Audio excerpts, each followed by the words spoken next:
할렐루야, 오늘도 예배의 자리로 오신 여러분들을 진심으로 환영하고 축복합니다. 다 함께 기도하시겠습니다. 사랑하는 하나님 아버지, 우리를 지으시고 자녀 삼아 주신 은혜를 감사드립니다. 어느덧 추수감사절이 다가왔습니다. 다사다난한 한 해였지만 주님이 우리 곁에 항상 계셨고 항상 은혜와 사랑으로 우리를 지키셨고 힘주셨던 지난날을 되뇌이니 감사한 부분들이 너무나 많음을 고백합니다. 주님으로 말미암아 기뻐하고 감사하는 한 해가 되게 하심을 감사드리며 앞으로도 이 주님과의 친밀한 관계를 최우선으로 여기며 상황이 요동치 않는 감사와 기쁨으로 나아갈 수 있도록 함께 해주세요.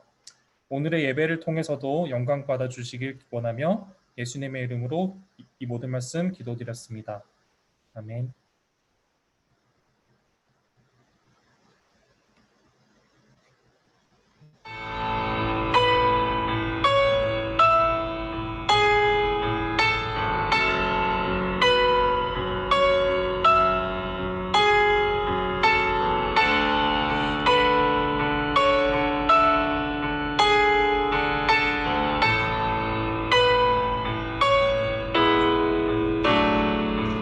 빛나는 왕의 왕 영광의 주님 온 땅 기뻐하라 온 땅 기뻐하라 광채의 옷 입고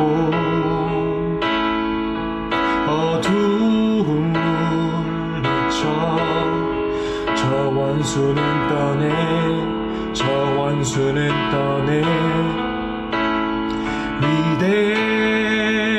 위대하신 주 찬양의 위대하신 주 모두 알게 되리라 위대하신 주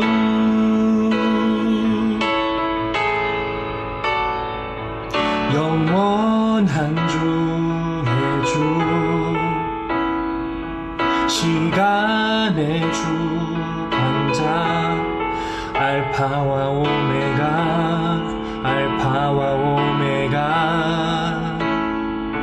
삼위의 하나님 아바 성령 예수 사자와 어린 양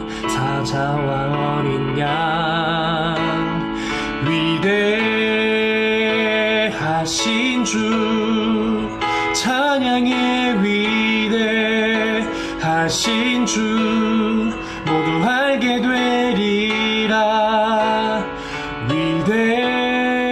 위대하신 주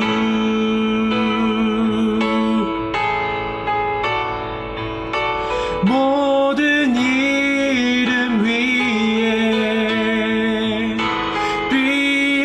뛰어나신 이름 다 찬양해 위대하신 주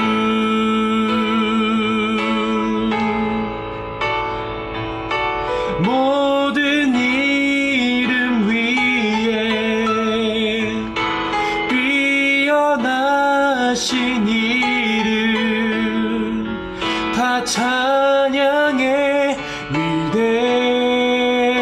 위대하신 주 위대하신 주 위대하신 주 찬양해 위대하신 주 모두 알게 되리라 위대하신 주 위대하신 주 위대하신 주 찬양의 위대하신 주 모두 알게 되리라 위대하신 주 아멘. 우리 지금 계속해서 찬양하실 때는 열방의 소망 되신 예수님을 기억하고 선포하는 시간 되길 원합니다. 예수 열방의 소망, 예수 열방의 소망, 예수 우리의 위로자, 주는 온 땅의 영원한 소망.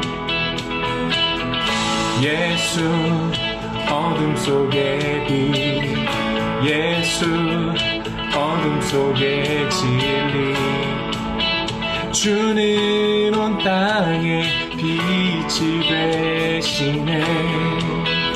우리 위해 죽으시고 다시 사신 생명의 주, 주님만이 소망이요 변함없는 반석이라. 주님만이 온 세상을 비추시네. 또 죽음에서 부활하신 우리 구주, 영광의 왕, 주를 믿는 모든 자의 소망 되신 주를 믿네.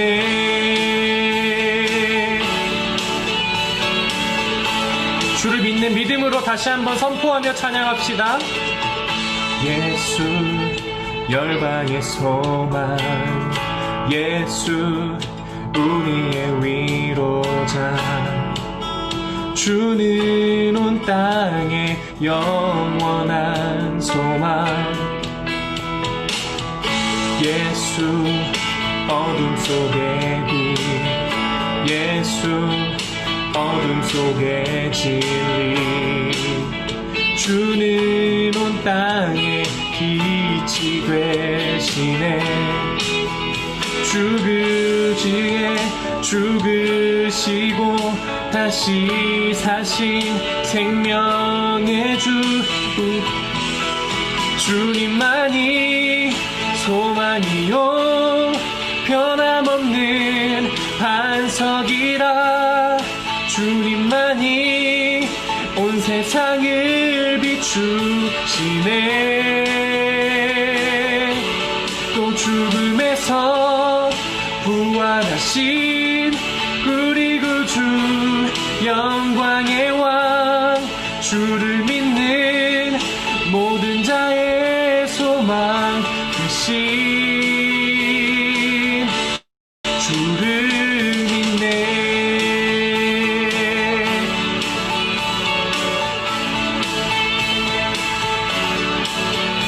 우리 위해 죽으시고 다시 사신 생명의 주, 우리 위해 죽으시고 다시 사신 생명의 주, 주님만이 소망이요 변함없는 반석이라. 주님만이 온 세상을 비추시네.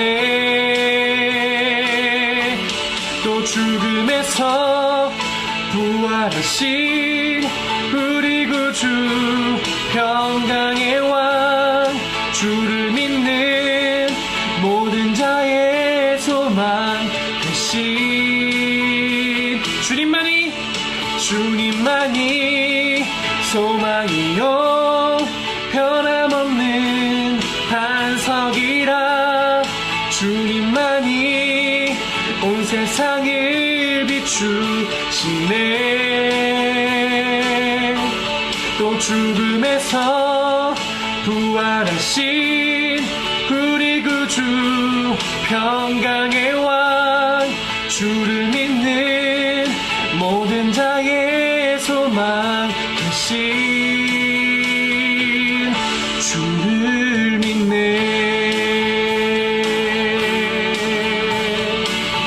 아멘. 우리에게 영원한 생명 주신 그 예수님을 믿습니다. 할렐루야. 영광의 박수 올려드립시다. 아멘.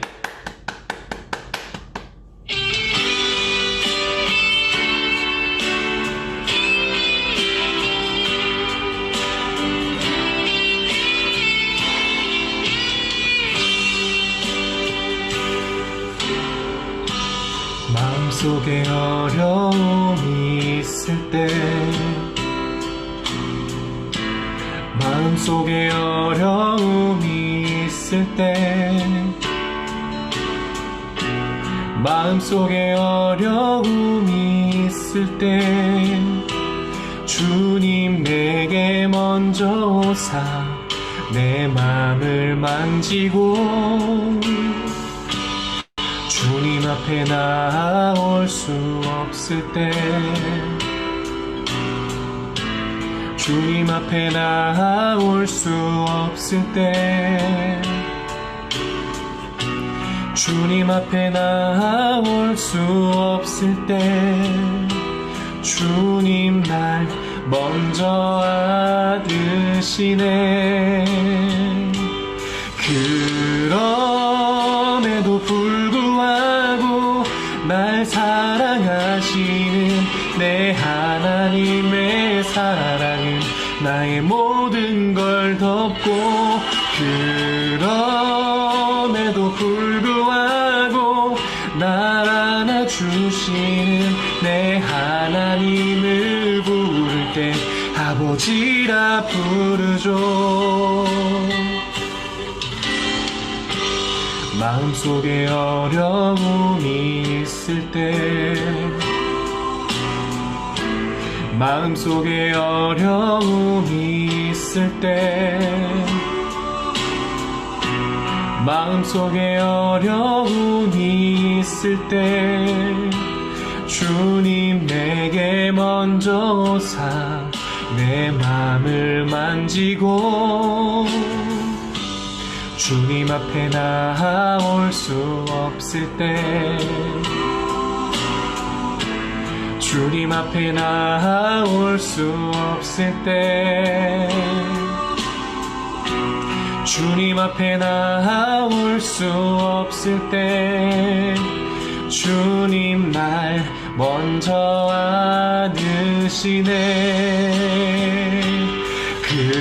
그럼에도 불구하고 날 안아주시는 내 하나님의 사랑은 나의 모든 걸 덮고 그럼에도 불구하고 날 안아주시는 내 하나님을 부를 때 아버지라 부르죠. 그럼에도 불구하고 날 안아주시는 내 하나님의 사랑은 나의 모든 걸 덮고 그럼에도 불구하고 날 안아주시는 내 하나님을 부를 때 아버지라 부르죠. 그럼에도 불구하고 날 안아주시는 하나님의 사랑은 나의 모든 걸 덮고 그럼에도 불구하고 날 안아주시는 내 하나님을 부를 때 아버지라 부르죠. 그럼에도 불구하고 날 사랑하시는 내 하나님의 사랑은 나의 모든 걸 덮고 그럼에도 불구하고 날 안아주시는 내 하나님을 부를 때 아버지라 부르죠. 내 하나님을 부를 때 아버지라 부르죠. 내 하나님을 부를 때 아버지라 부르죠.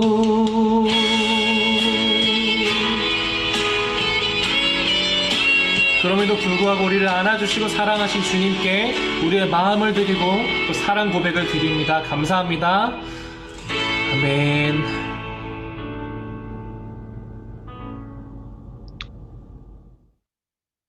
기도하시겠습니다. 하나님 아버지, 신앙생활을 이어가기 어려운 시기에 항상 저희의 마음을 인도하셔서 온라인 예배에 참석할 수 있도록 해주신 은혜 감사합니다. 언제나 일상에서도 주님을 찬양하는 청년들이 될 수 있도록 하여 주시고 이들의 열정이 끊어지지 않도록 도와주시기 기도합니다. 3월부터 지금까지 전염병으로 집에 있는 시간이 많아졌을 텐데 이럴 때일수록 게을러지지 않고 말씀 묵상에 더욱 힘쓸 수 있도록 하여 주세요. 이제 2020년도 한 달 반 남았습니다. 남은 한 해 마무리 잘할 수 있도록 하여 주시고 내년에는 신앙생활을 게을리 하지 않도록 인도하여 주세요. 내일은 추수감사주일로 예배를 드리게 됩니다. 어려운 시기에도 주님이 주시는 은혜들이 어떤 것들이 있나 생각하고 이럴 때일수록 감사하는 마음이 넘쳐나게 해주시기 기도합니다. 이제 말씀을 듣는 시간입니다. 말씀을 듣는 모든 청년들이 더욱 집중할 수 있도록 하여 주시고 저희들의 정신과 마음이 주님만을 향할 수 있도록 인도해 주시기 기도합니다. 이 모든 말씀 예수님의 이름으로 기도드렸습니다. 아멘. 네, 여러분 너무너무 반갑습니다. 한 주간 잘 보내셨습니까? 네, 우리 한번 영상을 키든 안 켜든 우리 앞뒤 좌우 우리 형제 자매들 바라보면서 한번 인사했으면 좋겠습니다. 여러분 반갑습니다. 네, 우성 형제 참 은혜롭게 기도해 주셨는데 3월부터 지금까지 참 긴 시간입니다. 그리고 또 언제 우리가 만나게 될지 모르는 그 시간이지만 또 이 시간 가운데 제가 늘 드리는 말씀이지만요. 우리에게 허락하신 것들 안에서 또 하나님께 나아갈 수 있는 우리의 신앙이 더욱더 단련되는 그런 시간이 되기를 간절히 바랍니다. 우리 한 번 더 격려했으면 좋겠는데요. 우리 승윤 형제 또 찬양인도 너무 멋지게 잘 해주시고 은혜로운 찬양 해주신 거 너무 감사드립니다. 제가 한 가지 승윤 형제 부탁드리고 싶은데요. 우리 마지막으로 드렸던 그럼에도 불구하고를 설교 끝나고 제가 한 번 더 했으면 좋겠습니다. 네, 그 시간 맞춰서 제가 말씀 끝날 때 같이 한 번 더 불러보는 시간을 가졌으면 좋겠습니다. 네, 그리고 제가 한 가지 오늘 승윤 형제랑 이렇게 이야기하다가 알게 된 건데 여러분들께 공유하기를 원하는데 여러분 혹시 제 얼굴을 그렇게 자세히 안 보신 분들도 계시겠지만 좀 제 피부가 좋아진 것 같지 않습니까? 승윤 형제랑 이렇게 이야기하다가 우리 사전에 준비하면서 그 여기 스탑 비디오 여기 세팅에 들어가 보면은 Touch of My Appearance라는 게 있더라고요. 그래서 이거 하면은 이렇게 뭐라 그럴까요? 저는 이제 점이 많거든요. 점이 다 이렇게 없어져 보이고 뭔가 이렇게 제가 이렇게 비비크림을 바르면은 지금 이런 얼굴이에요. 그래서 여러분 만약에 제가 지금 쌩얼이라서 좀 부담스럽습니다 하시는 분들은 Touch of Your Appearance를 하시고 예, 우리 영상으로 같이 동참해 주시면은 감사할 것 같고 더 네, 반가울 것 같습니다. 네. 다음 주 땡스기빙 주간인데요.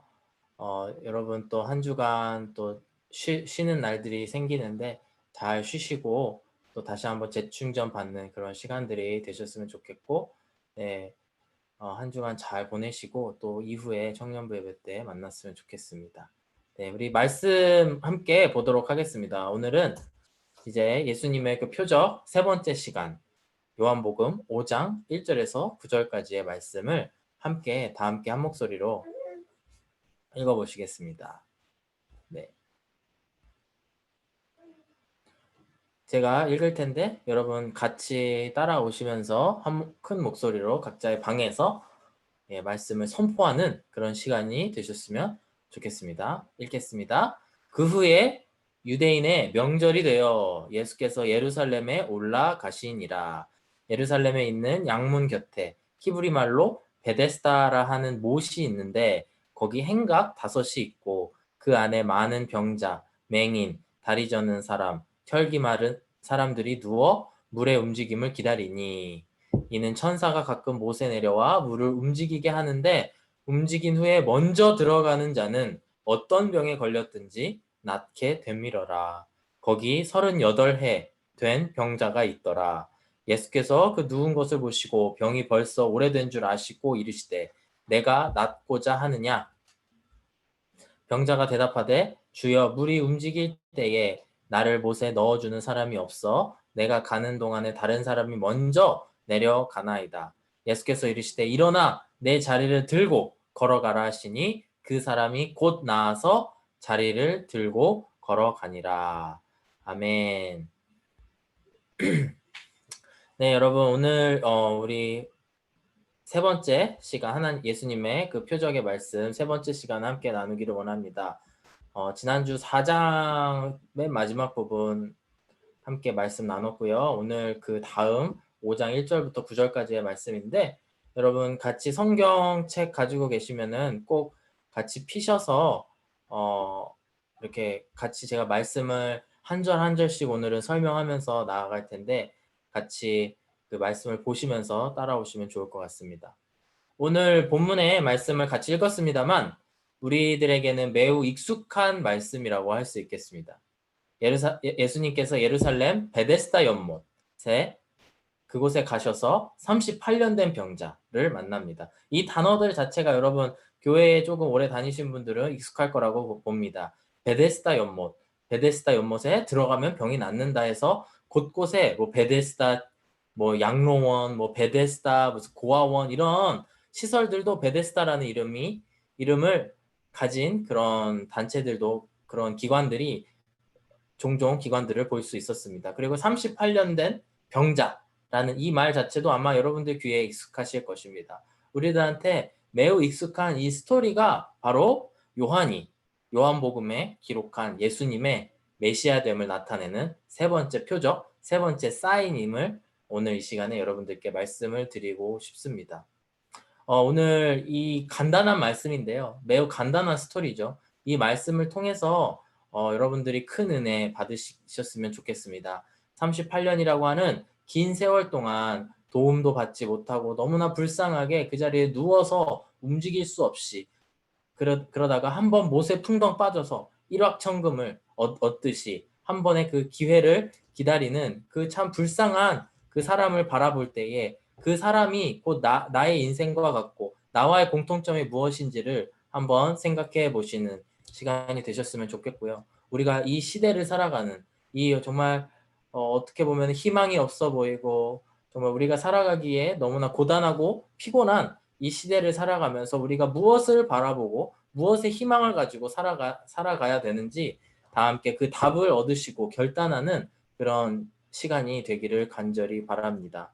말씀을 한 구절 한 구절씩 읽어 내려가면서 함께 제가 여러분들께 말씀을 설명해 드리기를 원합니다. 우선 1절 말씀을 다시 한번 읽어볼 텐데요. 1절 말씀을 보시면 그 후에 유대인의 명절이 되어 예수께서 예루살렘에 올라가시니라 라고 이야기를 하고 있습니다. 유대인의 명절이 되어서 예루살렘으로 예수님이 가시게 되었다고 하는데 유대인에게는 여러 가지 명절이 있습니다. 여러분 들어보셨겠지만 6월절도 있고요. 무교절, 77절, 오순절, 초막절, 나팔절 등등 많은 절기들이 있는데 그 중에 세 가지 명절, 6월절, 그리고 77절, 그리고 초막절에는 모든 남자들이 예루살렘에 모여서 그곳에 가서 하나님께 제사를 드려야 되는 그들만의 그 풍습, 율법이 있었습니다.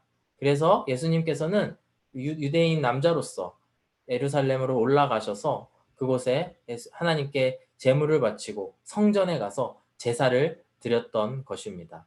예수님께서도 제물을 들고 직접 그곳에 가셔서 예배를 드리게 된 것입니다. 이스라엘 사람들이 하나님께 제사를 드릴 때, 오늘날 우리로 치면 예배를 드릴 때에 제물을 바쳤다는 것을 여러분이 잘 아실 것입니다. 어떤 제물을 바쳤는지 여러분 익히 들어서 알고 계시죠? 예. 레위기에 있는 그 율법을 보시면은 어떤 사람들은 소로, 그리고 송아지로, 혹은 양으로, 염소, 또 가난한 사람들은 비둘기나 다른 새로 이렇게 하나님께 제물을 드리는데 꼭 그 제사 때에 와서는 작은 제물이라도 하나님께 드리면서 제사를 드려야 하는 것이 하나님께서 정해놓은 그 제사 법이었던 것입니다. 근데 이 예루살렘 성전 안으로 우리가 에스라서에서 성전을 재건축하지 않았습니까?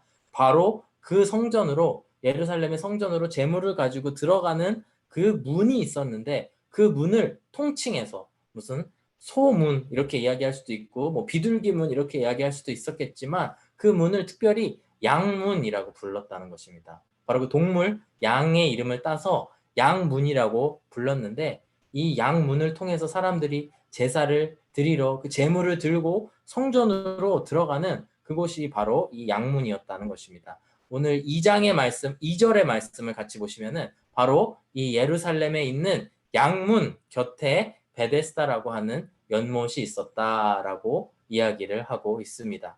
이 양문이라는 하고 있는 그 문, 영어로는 The Gate of Ship, Ship Gate 뭐 이런 식으로 이제 번역이 되거든요. 이 문이 이스라엘 사람들에게는 굉장히 특별한 문임을 이해를 해야 됩니다. 그래야지 오늘 말씀을 더 잘 여러분들께서 이해를 하실 수 있을 것입니다. 말씀드렸다시피 제사나 예배를 드리기 위해서 제물을 그 양과 같은 제물을 들고 들어가는 문이죠. 얼마나 특별하겠습니까? 그 양문은 곧 예배가 시작되는 문이고 그 예배의 회복을 상징하는 문이라고 할 수가 있습니다. 여러분 우리가 8월부터 에스라서 말씀을 함께 12주 동안 살펴보았잖아요. 그러면서 에스라에 이어서 그 에스라의 동역자인 느헤미야가 이제 예루살렘의 그 성벽을 다시 재건을 하게 되는데 느헤미야 3장 1절의 말씀을 보면은 무엇보다도 가장 먼저 양문을 건축하고 그 양문을 아주 성별해서 이제 성스럽게 구별해서 그거를 지었다, 건축했다라는 표현이 나타나 있습니다. 실제로 성전을 재건할 때에 성벽을 재건할 때에 양문에서부터 시작돼서 이렇게 동그랗게 360도로 이렇게 지어서 결국에는 양문에서 다시 성벽 재건이 제가 성전이 이제 입에 붙어버렸습니다. 네, 성벽 재건이 마치게 되는 것입니다. 이렇게 이곳은 매우 상징적이고 중요한 곳이었는데 이 근처에 이 양문 근처에 베데스다라고 하는 못, 즉 연못, 물 웅덩이가 있었고 그곳에 5 행각이 있었다라고 오늘 2절 말씀에서는 이야기를 하고 있습니다. 아주 이렇게 영적으로 어찌 보면 이렇게 상징적으로 중요한 장소 옆에 베데스다라고 하는 연못이 있는데 베데스다의 의미를 여러분들께 말씀드리고자 합니다. 이 양문이 가지는 상징과 더불어서 베데스다라고 하는 단어의 뜻은 무엇이냐면요. 은혜의 집 혹은 자비의 집이라는 뜻입니다. 여러분 여기서 히브리 말로 베데스다라 이렇게 2절에서는 이야기하고 있는데 간단한 아주 쉬운 히브리 말을 여러분들에게 알려드리기를 원합니다. 히브리 말로 베트라고 하면은 그것이 집이라는 뜻입니다. house, 집이라는 단어입니다. 그리고 그 뒤에 무슨 다른 단어가 붙으면은 house of something 뭐 이런 식으로 해석이 되는데요. 여러분 잘 알고 있는 예수님의 고향인 베들레헴이라는 단어의 앞에는 베트라는 단어가 붙은 거고요. 그 뒤에 레헴이라고 하는 단어가 붙어서 베들레헴이 된 겁니다. 그래서 베들레헴이 무슨 뜻이냐면 베트, 집, house of 레헴. 레헴이 빵이란 뜻이에요. bread. 그래서 베들레헴이라고 하는 것은 house of bread라는 빵집이라고 하는 뜻을 가진 동네입니다. 그래서 이 예수님의 나심을 이렇게 설명할 때에 생명의 떡이신, 생명의 만나이신 그 예수님께서 태어나신 생명의 빵집이다라고 설명을 하기도 합니다. 어찌됐든 그래서 베트 오브 레헴이라서 베들레헴인데요. 오늘 우리가 살펴보고 있는 베데스다도 베트 오브 스타가 뭐냐면 헤세드라는 단어입니다. 여러분들 헤세드라는 히브리어도 우리가 자주 듣게 되는데요. 바로 사랑이신, 사랑이 많으신 하나님의 성품을 이야기하는, 표현하는 단어가 바로 헤세드라고 하는 단어고요. 우리가 흔히 하나님의 인애, 하나님의 사랑, 자비, 은혜 같은 단어로 해석이 되기도 합니다. 온갖 좋은 의미를 다 가지고 있는 단어가 바로 헤세드라고 하는 단어라는 것입니다. 즉 베데스다란 영어로 하면은 House of Grace, House of Mercy 뭐 이런 뜻인데요. 은혜의 집, 자비의 집이라는 뜻이 있는 그 연못입니다. 그래서 이 은혜의 집이라고도 불리고 또 그 양문, 아주 그들에게 의미가 깊은 양문 옆에 있는 그 베데스다라고 하는 연못에 사람들이 모이기 시작한 것입니다.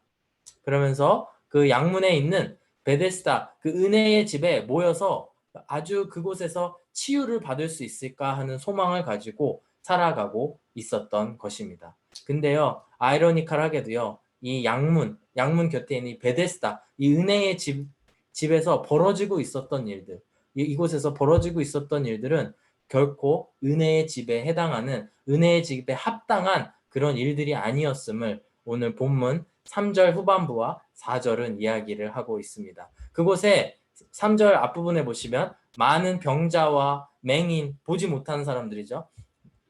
그리고 다리 저는 사람들, 혈기 많은 사람들 등등 많은 병자들이 모여 있었는데 그들이 모인 이유가 뭐냐면 그곳에는 아주 어떤 소문이 돌고 있었다라는 것입니다. 여러분 읽어보셔서 잘 아시겠지만 이제 3절 후반부부터 제가 읽어드리겠습니다. 물의 움직임을 그 병자들이 기다리니 이는 천사가 가끔 그 못에 내려와서 물을 움직이게 하는데 움직인 후에 먼저 들어가는 자가 어떤 병에 걸렸든지 낫게 되밀어라 하는 소문이 있었다라고 하는 것입니다. 이것이 결코 뭐 하나님께서 이렇게 하셨다라는 것도 아니고요. 이런 약속을 하나님께서 주셨다, 뭐 선지자를 통해서 주셨다 이런 게 아니고 그냥 사람들 사이에 이런 소문이 돌았다라는 것입니다. 이것은 마치 오늘날로 치면은 어떤 장소, 뭐 영험한 장소, 뭐 영험한 물건, 뭐 이런 식으로 해서 사람들이 우상 숭배를 하지 않습니까? 사실 그 로마 카톨릭 교회나 우리는 개신교지만 로마 카톨릭 교회나 그 외에 많은 그 기독교와 비슷한 종교들이 이런 일들을 많이 합니다. 예를 들면 예루살렘이 홀리랜드라고 하고 이스라엘이 홀리랜드라고 해서 마치 그곳에 가서 어떤 그 땅이 가지고 있는 아주 영험한, 물론 예루살렘 자체가 가지는 의미가 있지만 우리는 그곳에 성지순례를 가는 이유가 그곳이 성지여서 홀리랜드라서가 아니고 그곳에서 예수님께서 어떻게 사셨는지 또 이 하나님의 말씀을 어떻게 하면 조금이라도 이해를 하려는지 그런 목적을 가지고 가는 게 우리들인데 그게 아니고 마치 미신을 믿듯이 그곳에 가서 예수님이 침례받으신 그 요단강에 들어가면은 나도 병이 나을 거야. 혹은 뭐 예수님께서 만지신 어떤 물건이 있는데 그 물건에 내가 손을 대면은 내가 나을 거야. 2000년이 시간이 지났지만 예수님은 영험하셔서 그런 것이 용하셔서 그런 것이 할 수 있을 거야라는 이야기를 하는 것이 바로 이런 그때에도 이런 일들이 있었다라고 하는 것입니다. 양문이라고 하는 아주 그 예배의 회복, 그 재물이 지나가는 그 문 곁에 있었다. 은혜의 집이라고 하는 그 연못의 사람들이 모여서 나는 좀 은혜를 받을 수 있지 않을까 기대를 하면서 헛된 소문에 취해서 살아갔던 병자들이었다라고 하는 것입니다. 그래서 그곳에 있었던 천사가 가끔 못에 내려와서 물을 움직이게 하고 움직인 후에 가장 먼저 들어가는 사람은 그 병에서 나을 것이다 라는 그런 소문이 있었다라는 것입니다. 근데 이 베데스다 연못에 대한 여러 가지 이렇게 기록들이나 또 여러 가지 자료들을 제가 읽어보았는데 이곳이 몇몇 분들이 이렇게 간헐천 같은 걸로 생각을 하시더라고요. 왜 우리가 살아가면서도 저 같은 경우에는 이제 옐로스톤 그 국립공원에 갔을 때 거기에 그 간헐천, 영어로는 가이저라고 하는데요. 이렇게 용암이 이렇게 끓어가지고 물이 푹푹푹 하면서 한 번씩 팍 쏘는 그런 물들이 이제 그곳에서 많이 볼 수 있었습니다. 또 제가 일본에 갔을 때에도 그런 것들을 봤던 기억들이 있는데 그런 곳에서 마치 여기가 양의 문에 가깝고 또 여기가 베데스다라고 하는 그 은혜의 집이라는 자리니까 여기서 그런 물이 팍 솟구칠 때에 막 제일 먼저 뛰어들어가면은 나을 수 있을 거야 라고 하는 그런 소문, 인간의 그런 것들이 횡행했던 그런 곳이 베데스다였다라고 하는 것입니다. 사랑하는 여러분, 우리가 살아가는 세상도 참 이와 비슷한 것 같습니다. 겉으로 놓고 보면은 이것이 은혜의 집이요, 이것이 자비의 집이요, 많은 온갖 좋은 것들로 이렇게 포장을 하지만 그 내부로 들어가면은 정말 그곳에는 미신적인 마음이 횡행하고 우상을 숭배하려는 마음, 또 나의 욕심을 채우려고 하는, 나의 필요를 채우려고 하는 그런 것들이 너무 많이 있으면서 그것이 마치 천사를 통하여 하나님께서 하신 일이냐 꾸며내는 일들이 참 많이 있다라고 하는 것입니다. 그곳에서도 어떤 일들이 일어난 것입니까? 1등을 해야 된다. 그곳에 가장 먼저 들어가야지만이 내가 병고침을 받을 수 있다. 그 뜻이 무엇입니까? 옆에 있는 병자들, 다른 사람들 다 짓밟고 내가 뛰어 들어가야지 그곳에서 병을 고침을 받을 수 있다. 근데 여러 기록들을 살펴보았는데 그 어느 누구도 이 베데스다 연못에 들어가서 병을 고침을 받은 사람이 없었다라고 이야기를 합니다. 결국에는 그곳에 어떤 일들이 더 자세하게 있었는지 모르겠지만 인간의 어떤 욕심을 채우기 위해서 그들이 혹은 인간의 그런 우상 숭배하려는 마음, 미신을 믿으려고 하는 그런 마음들이 가득했던 곳이 베데스다라고 하는 곳입니다.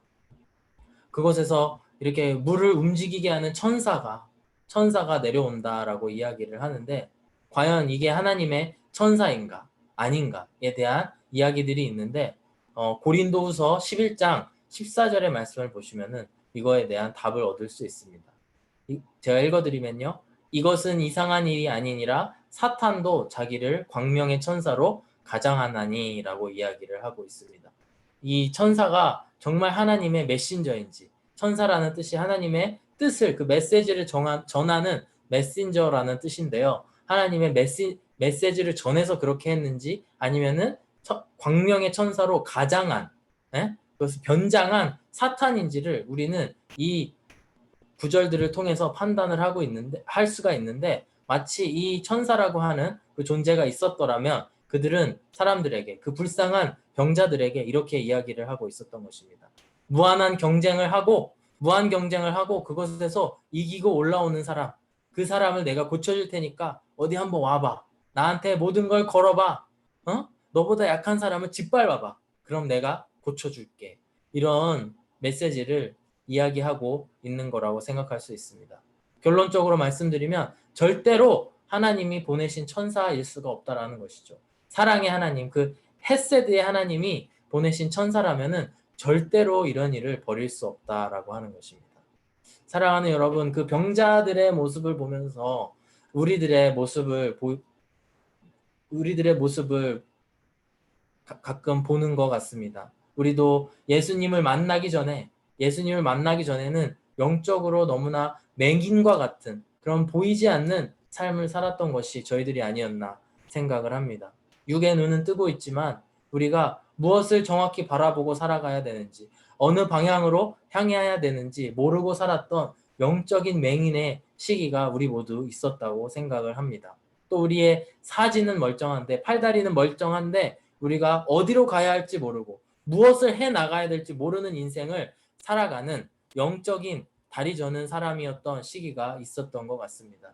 그럴 때에 우리 예수님께서 찾아오셔서 그곳에서 이 세상의 지배를 받고 있는 그 천사의 모습을 한 사탄이 주는 가치관들, 1등을 해야 돼. 또 무슨 수단과 방법을 가리지 않고 저것을 얻어야 돼.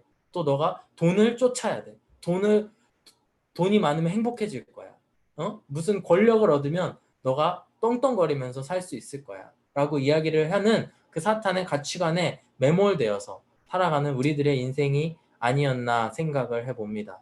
사랑하는 여러분, 이 불쌍한 병자들의 모습을 바라보면서 지난날의 우리들 혹은 지금 내 안에서도 꿈틀대고 있는 그런 사탄이 속삭이는 것들이 없는지 한번 돌이켜 보았으면 좋겠습니다.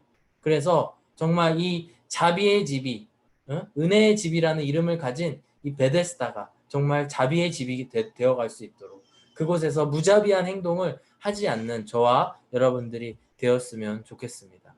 근데 이 불쌍한 맹인들이 있는데요. 이 맹인들 사이에 병자들 사이에 예수님께서 찾아오십니다. 바로 그가 먼저 다가가시는데 38년 된 병자에게 예수님께서 찾아가시고 그 사람을 주목하십니다. 5절과 6절 말씀을 제가 읽어드릴 텐데 같이 펴고 계시는 성경을 보시면서 따라오셨으면 좋겠습니다. 5절 말씀에 거기 38해 된 병자가 있더라. 예수께서 그 누운 것을 보시고 병이 벌써 오래된 줄 아시고 이르시되 내가 낫고자 하느냐라고 말씀을 하십니다. 38년 된 병자, 예수님께서 보시기에도 그곳에 너무나 오래 있었던 것 같은, 정말 왕고참과 같은 그런 병자를 예수님께서는 눈여겨보시고 그 사람을 찾아가시고 말을 거십니다. 예수님께서 왜 이 사람을 상징적으로 이 사람을 택하셔서 그를 찾아가셨을까요? 아마도 제 생각입니다만 우리가 모두 뭐 상식적으로 읽어보면서 생각해 볼 수 있는 부분입니다. 하지만 아마도 그 병자 중에 가장 오래된 병자이지 않았을까. 그러면서 38년 동안 있었다라는 것은, 즉 38년 동안 그곳에 희망을 가지고 살았지만 치유를 받지 못했다. 그래서 아마도 희망을 잃어버린 가장 절망적인 사람이 아니었을까라고 생각을 해봅니다. 그러면서 아마도 몸은 최소한 나이가 40에서 50은 됐을 텐데 나날이 몸이 안 좋아지면서 이제 낫고자 하는 희망도 없고 더 이상 무엇을 기대하면서 살아갈지 모르고 그저 다른 데 갈 데도 없고 익숙한 이곳에 그냥 누워 있어야지 하면서 절망하면서 누워 있었던 사람이 38년 된 병자가 아닌가. 어찌 보면 그곳에서 가장 불쌍한 사람에게 예수님은 찾아가신 겁니다. 그리고 같이 읽으셨습니다만 내가 진실로 낫고자 하느냐라고 예수님께서는 여쭤보십니다. 그러면서 그 38년 된 병자의 마음속에 있는 이야기들을 마음속에 있는 그 고백들을 듣기를 원하셔서 예수님께서는 38년 된 그 병자에게 이야기를 하셨던 것입니다. 사랑하는 여러분, 우리들 삶 속에서 정말 38년 동안 이렇게 흠뻑 젖어서, 우리가 뭐 38년은 아직 살지는 못했습니다만 상징적으로 우리가 너무나 세상에 쩌들어 있는 우리들의 그런 죄된 모습이 없는지 돌이켜 보았으면 좋겠습니다.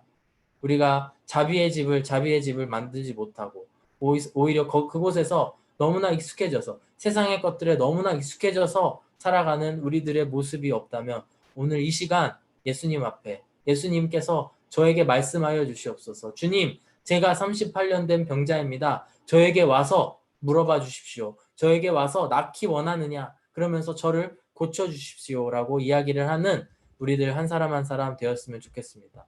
마가복음 8장 34절 말씀에 여러분 잘 아실 텐데요. 누구든지 나를 따라오려거든 자기를 부인하고 자기 십자가를 지고 나를 따를 것이니라 라고 주님께서는 말씀하십니다. 우리가 이제는 세상의 것을 모두 끊어버리고 정말 그 사탄이 천사의 모습을 하고 우리에게 다가오는 그 사탄, 그 우리를 속이는 그 사탄의 유혹에 넘어가지 아니하고 오직 예수님만 바라고 나아가는 우리들이 되었으면 좋겠습니다. 그러면서 예수님께서는 우리들에게 이 시간 질문을 하고 계시는 것입니다. 아무개야, 네가 낫기를 원하느냐? 너가 그렇게 파묻혀 있는, 세상에 파묻혀 있는 그런 모습들을 낫기를 원하고 그것으로부터 자유해지기를 원하느냐라고 예수님께서는 묻고 계시는 것입니다. 그러면 그 말씀을 낫기 원하느냐라는 말을 좀 더 풀어서 여러분들에게 설명을 하면, 너가 정말로 이 세상을 살아가면서 바라는 게 무엇이니? 정말 그 물에 한번 잘 뛰어들어서 하루아침에 다 깨끗하게 나아서 마치 로또를 이야기하는 것 같지 않습니까? 오늘 한번 로또 잘 긁어서 내가 수백만, 뭐 몇 밀리언 뭐 이런 돈을 얻어서 잘 살아봐야지. 아니면은 뭐 투기를 해서, 아니면은 뭐 돈의 노예가 돼서 내가 한번 이거를 한 방 잘해봐야지 라고 생각하면서 살아간다면 그런 가치관 속에 파묻혀 있는 우리들에게 예수님께서는 너가 정말 바라는 게 무엇이니? 정말 하나님만 바라보고 살아가지 않는 너의 모습을 돌이켜보지 않겠니? 라고 주님께서는 이야기하고 계시는 것입니다.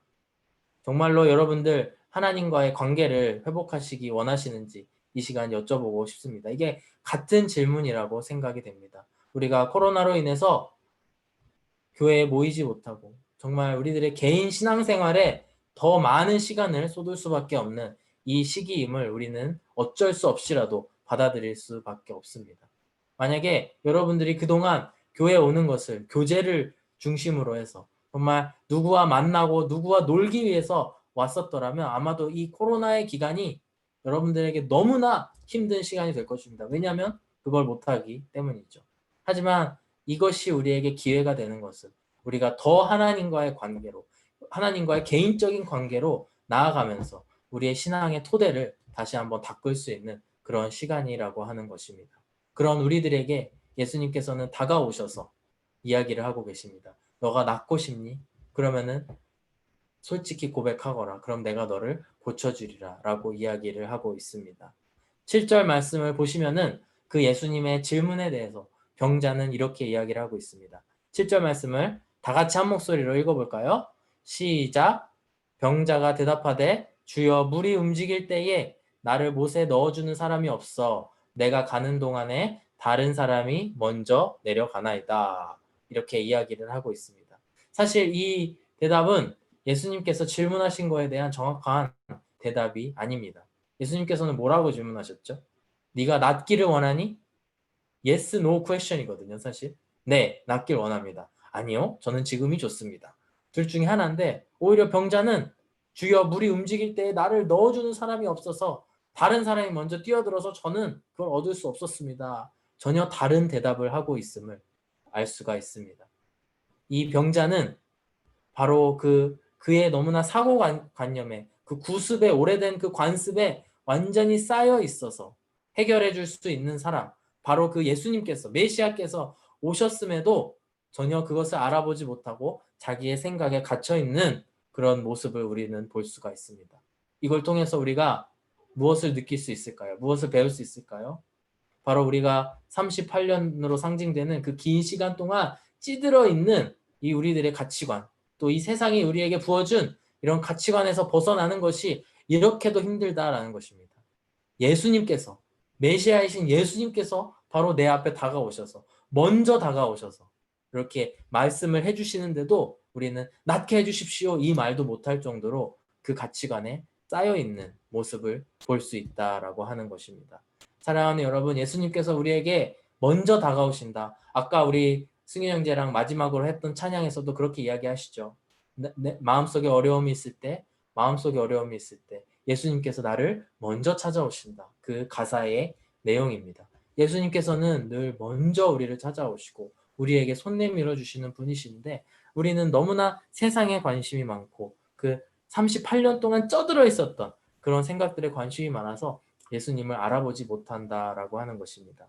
그만큼 이 천사의 모습을 한 그 사탄의 가르침이 우리 안에 내재되어 있고 우리가 너무나 죄된 인생을 길게 살아왔다라고 하는 것입니다. 그런 우리들에게 38년 된 병자와 같은 우리들에게 마지막으로 예수님께서는 8절 말씀에서 세 가지의 명령을 내리십니다. 세 가지의 명령, 저는 이게 해결책이라고 생각을 합니다. 8절 말씀 마지막인데요. 우리 다 같이 한 목소리로 크게 읽어봤으면 좋겠습니다. 8절 말씀 시작. 예수께서 이르시되 일어나 내 자리를 들고 걸어가라 하시니라 말씀을 합니다. 예수님께서는 바로 이 중언부언하는 예수님의 질문에도 제대로 대답 못하는 쩌들어 있는 병자에게 다가오셔서 세 가지를 이야기하고 있습니다. 첫 번째, 일어나라. 두 번째, 내 자리를 들고 가라. 네 번째, 걸어가 버려라. 이렇게 세 가지를 이야기하고 있습니다. 저는 이 세 가지를 이렇게 해석하고 싶습니다. 예수님께서 일어나라 라고 얘기했던 거는 너가 오늘 결단해라. 너가 오늘 그 38년 된 그 가치관에서 그 세상에 쩌들어 있는 너의 모습에서 벗어나기를 마음속으로 결단해라 라고 주님께서는 이야기하고 계시는 것이고요. 두 번째, 네 자리를 들라. 너의 그 안락한 편한 38년 동안 그 자리에 앉았으니까 얼마나 편하겠습니까? 익숙해 있겠습니까? 그 익숙한 자리에서 네 자리를 들고 다 예전 거를 멈추고 버려버려라 라고 이야기를 하고 있는 것이고요. 세 번째, 걸어가라. 이제는 예수님을 만나서 구원받은 백성답게 너의 사명의 길을 걸어가라. 예수님의 사랑을 전하는 사람으로 걸어가라. 이 세 가지의 명령을 이야기하고 있는 것입니다. 그랬더니 그 병자는요, 9절 말씀을 보시면 그 사람이 곧 나아서 자리를 들고 걸어가니라 라고 이야기합니다. 예수님의 말씀에 즉각적으로 순종을 하고 있었던 것입니다.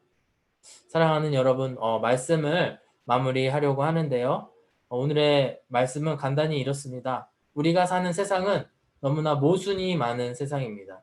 은혜의 집이라고 해놓고 그곳에는 무한 경쟁, 정말 1등만이 인정받는다라는 가치관으로 가득 차 있는 그런 세상에 우리는 살아가고 있습니다. 38년 된 병자와 같이 그 가치관 속에 뼈저리게 정말 뿌리 깊게 내려져 있는 우리들의 모습을, 이 병자들의 모습을 보면서 바라보게 됩니다. 하지만 예수님께서는 우리들에게 먼저 다가오셔서 애야 일어나서 네 자리를 들고 사명을 가지고 걸어가라 이야기를 하고 있는 것입니다. 사랑하는 여러분, 오늘도 주님을 따르기로 다시 한번 결단하시고 또 예전에 오래된 습관들, 우리가 파묻혀 있는 그 구습들을 버리고 사명자의 길을 걸어가시는 저와 여러분들 한 분 한 분 되시기를 간절히 바라고 원합니다. 요한은 이렇게 이야기를 했습니다. 오늘 요한복음을 이제 작성한 사도 요한은 이렇게 이야기를 했습니다. 예수님께서는 이 말씀 외에도, 이 사건 외에도 다른 많은 기적을 행하셨다. 그렇다면 왜 요한은 7가지의 그 표적을 이야기하면서 이 말씀을 굳이 집어넣었을까요? 요한복음에. 그것은 바로 요한도 어부로 살아가면서, 예수님을 만나기 전에 어부로 살아가면서 이 병자와 같은 삶을 살았던 시간이 있다라는 것입니다. 어부로 살아가면서 매일매일 똑같은 루틴 가운데 살아가면서 어떠한 희망도 갖지 않고 어둡게 살아가던 그 요한에게 예수님께서 다가오셔서 요한아, 내가 너를 사람 낚는 어부가 되게 하겠다.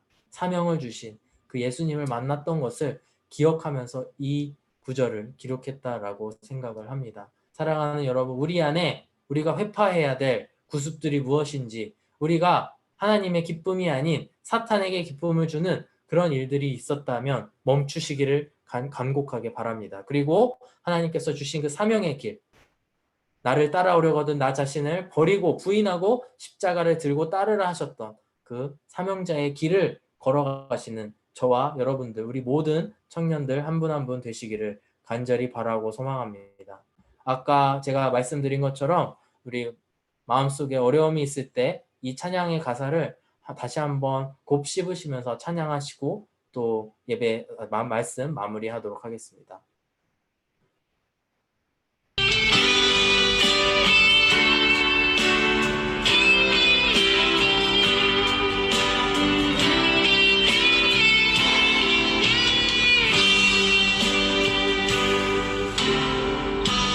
마음속에 어려움이 있을 때,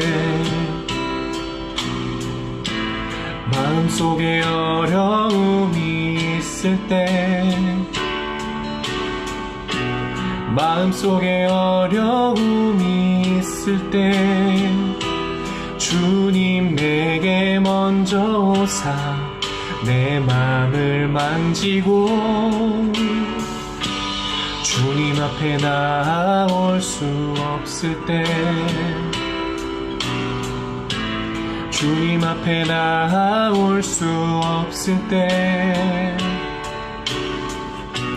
주님 앞에 나올 수 없을 때 주님 날 먼저 안으시네. 그럼에도 불구하고 날 사랑하시는 내 하나님의 사랑은 나의 모든 걸 덮고, 그럼에도 불구하고 날 안아주시는 내 하나님을 부를 때 아버지라 부르죠. 마음속에 어려움이 있을 때, 마음속에 어려움이 있을 때, 마음속에 어려움이 있을 때 주님 내게 먼저 오사 내 마음을 만지고 주님 앞에 나올 수 없을 때, 주님 앞에 나올 수 없을 때, 주님 앞에 나올 수 없을 때 주님 날 먼저 안으시네. 그럼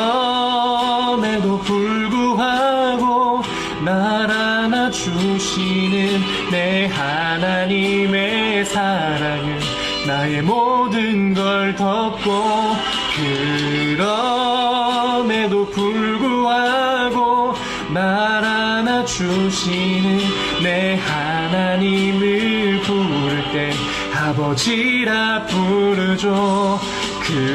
그럼에도 불구하고 날 안아주시는 내 하나님의 사랑은 나의 모든 걸 덮고 그럼에도 불구하고 날 안아주시는 내 하나님을 부를 때 아버지라 부르죠. 네, 우리 함께 이 시간 기도하겠습니다. 그럼에도 네, 우리 말씀 생각하시면서 우리 기도의 자리로 나아갔으면 좋겠는데 이 시간 하나님께 감사하며, 특별히 내일 감사주일이거든요. 주님 앞에 감사하는 기도를 올려드리면서 늘 먼저 우리에게 다가와 주시고 병자와 같은 우리를 치유해 주시는 주님 너무나 감사합니다. 그 마음을 담아 이 시간 함께 한 1분 정도 함께 기도하시고 제가 마무리 기도하겠습니다. 기도하면서 나아가겠습니다.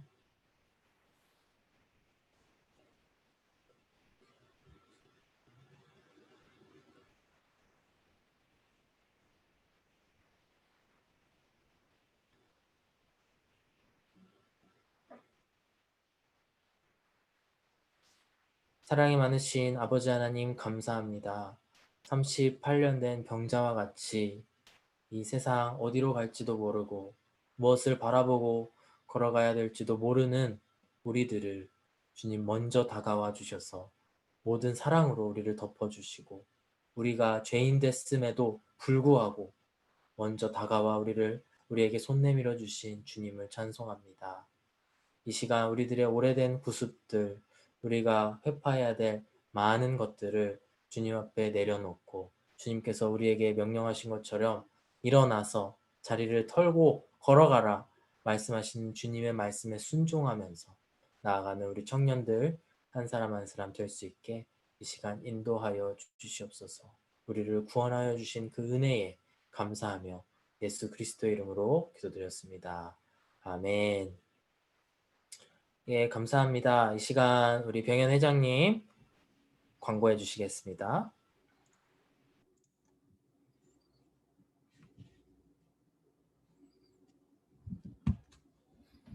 네, 안녕하세요. 광고하는 시간 갖겠습니다.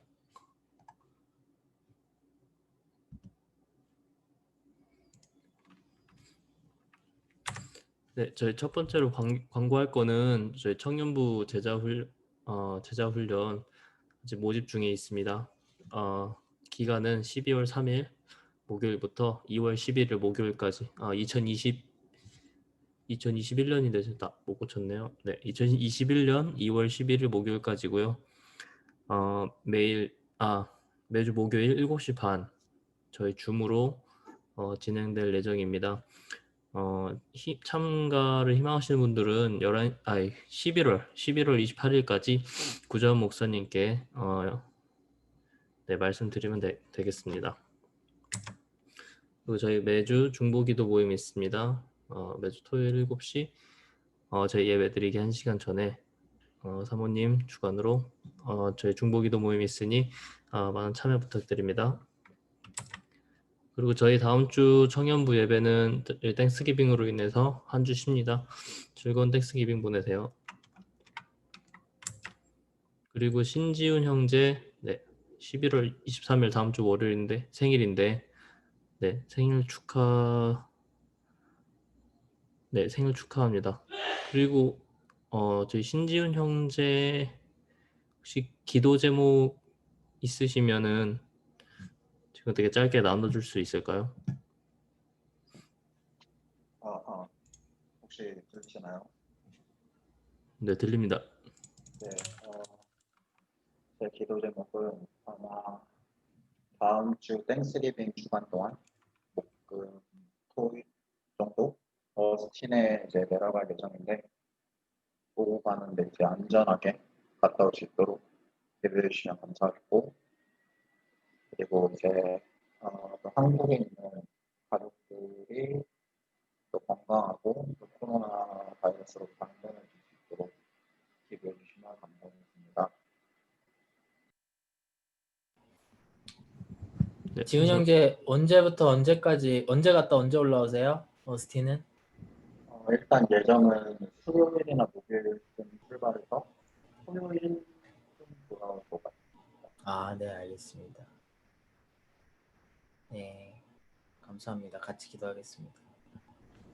우리 2주 전에 생일이었던 우리 해수자매 그때 우리가 기도 제목을 받고 같이 기도하지 못했는데 혹시 이 시간에 좀 나눠주실 수 있나요? 같이 축복 기도했으면 좋겠는데. 네. 네, 저는 제가 몇 주 동안 계속 알러지 때문에 마른 기침이 계속 나와서 이 시기에 체력적으로 무너지지 않도록 기도해 주시고요. 개인적인 기도 생활도 소홀해지지 않도록 기도해 주세요. 감사합니다. 네. 회장님, 광고 이게 마지막이죠? 네, 광고 마지막입니다. 네, 그럼 제가 인도하겠습니다. 그러면은 이 시간 우리 생일 맞은 우리 신지훈 형제와 또 지지난주 2주 전에 생일이었던 해수자매 위해서 다 같이 합심해서 기도했으면 좋겠습니다. 지훈 형제는 수요일쯤 갔다가 다음 주 화요일 날 어스틴 갔다가 돌아오는데 회사 일로 그 길 가운데 안전하게 또 코로나로부터 자유할 수 있도록 다 같이 기도해 같이 기도해 주시고요. 또 한국에 계시는 가족들 위해서도 이 시간 특별히 마음을 담아서 기도해 주시면 좋겠고, 해수자매 엘러지 체력적인 부분 그리고 개인의 신앙생활 열심히 정말 신앙 흔들리지 않으려고 노력한다는 거 알고 있습니다. 우리 모두 다 같은 마음이겠죠. 우리 이 시간 이 두 형제 자매를 위해서 기도하고 제가 마무리 기도하고 또 축도로 곧바로 축도로 해서 예배 마치도록 하겠습니다. 다 함께 우리 이 시간 하나님 앞에 나아가면서 기도하겠습니다. 기도하시겠습니다. 사랑해 주님 너무나 감사합니다. 이 시간 우리 지훈 형제 또 해수자매 우리에게 보내주셔서 우리 귀한 형제자매들을 위해서 축복하고 기도할 수 있는 시간 갖게 해주시면 너무나도 감사합니다. 아버지 하나님, 우리가 코로나로 만날 수 없는 이 시기이지만 아버지 하나님, 우리가 이 인터넷으로라도 함께 예배드리며 한 몸임을 그리스도의 머리 대신 그리고 그 한 몸임을 우리가 이렇게 느끼게 하여 주심에 감사합니다. 특별히 이 땅에 태어난 그 날짜를 생일을 기념하면서 또 이 땅에 보내주신 하나님께 찬송과 영광을 올려드립니다. 아버지 하나님, 우리가 이 땅을 살아가면서 필요한 것도 많고 걱정거리, 고민거리도 많이 있는데 그 기도 제목들을 주님께 내어놓을 때에 주님 아버지 우리의 기도 제목을 흠양하여 주셔서 모든 필요를 따라 채워주시고 안전하게 보호하여 주시고 주님 저희들의 삶을 잘 인도하여 주시기를 간절히 바라고 원합니다. 우리가 이 시간 특별히 지훈 형제를 위해서 기도함은 다음 주에 어스틴에 갔다가 올 텐데 그 과정 가운데에서 코로나 바이러스로부터 안전하게 하여 주시고 또 회사에서 맡은 일들도 잘 감당할 수 있게 하여 주시고 또 오가는 발걸음도 안전하게 인도해 주시기를 간절히 바라고 합니다. 한국에 계신 가족들을 위해서 또한 기도하오니 한국에서도 코로나 바이러스에서도 안전하게 하여 주시고 또 이 환절기에 모두가 건강하게 잘 이겨낼 수 있는 지훈 형제 가족들 될 수 있게 주님 인도하여 주시옵소서. 해수자매를 위해서 또한 기도합니다. 이 환절기에 알러지 때문에 고생을 하고 있는데 주님 어서 속히 나아질 수 있도록 하여 주셔서 정말 생활에 불편함이 없게 하여 주시고 그 가운데에서 또 기도로 신앙생활로 더욱더 나아갈 수 있는 해수자매 될 수 있게 인도하여 주시옵소서. 사랑의 주님, 이 시간 신지훈 형제와 또 문예수 자매를 위해서 기도합니다. 우리가 비록 몸으로 같이 만나서 교제를 할 수는 없지만 이 시간 멀리 떨어져서 서로를 위해서 기도합니다. 아버지 하나님, 지훈 형제 다음 주에 어스틴 오가는 발걸음 안전하게 인도하여 주시고 코로나 바이러스로부터 또한 건강할 수 있게 도와주시고 또 우리 모두의 기도 제목이지만 떨어져 있는 가족들 또한 안전하게 보호하여 주실 것을 주님께 간절히 아뢰옵고 원합니다. 해수자매 또한 이 환절기에 엘러지로 고생하고 있는데 주님께서 속히 낫게 하여 주셔서 또 그 이후에 기도로 또 말씀으로 주님 앞에 나아갈 수 있는 우리 희수자매 될 수 있게 도와주시옵소서. 두 형제자매를 축복하며 예수님의 이름으로 기도드렸습니다. 이제는 우리 주 예수 그리스도의 그 크신 은혜와 또 우리를 창조하신 하나님 아버지의 크신 그 사랑과 계획하심과 또 우리 안에 역사하시는 성령님의 감화 감동 교통하심이 이제는 38년 된 병자와 같이 살아가는 것이 아니고 예수님을 의지하고 우리에게 먼저 다가오시는 그분을 따라가는 우리 귀한 형제들 한 사람 한 사람 되기를 간절히 바라옵고 축원하옵나이다. 아멘.